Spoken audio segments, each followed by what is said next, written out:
Esimda PUBG'ning birinchi sezoni qora rubashka, jinsovka va qora tuflik bo'lardi. Lobbisi juda ham sodda, hozirgidan boshqacha. Orqasida S1 degan yozuv ham bo'lardi. Esingdami do'stim, poligonga kirgan paytlarimiz, oq masxalabni kiyib maqtangan paytlarimiz, hech kimda giroskop degan narsalar bo'lmas edi. Yumpiga esa 9 yo'q tushar edi.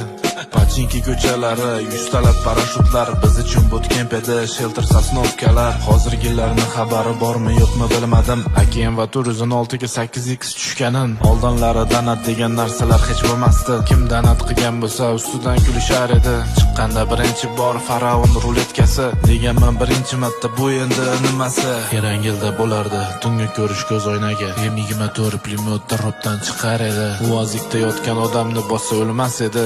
Uvozikda esa mana bu ashula miyaga dam berardi.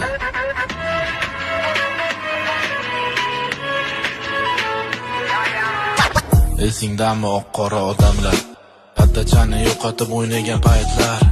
PUBG'da o'zbek serveri umuman bo'lmasdi. Kim Rossiyada o'ynasa hamma havas qilasdi. Oldin park desa poligondek tushunardik. Sababi hozirgidek hech kim parkda tanishmasdi. Hozirgi sportkalar xayolda ham yo'q edi. Bitta mashinaga skin bo'lsa shu yetardi. Ha, bilmaganlar bildi. Bilganlar esa yana ozgina bo'lsa ham eski damlarga qaytdi. Ha.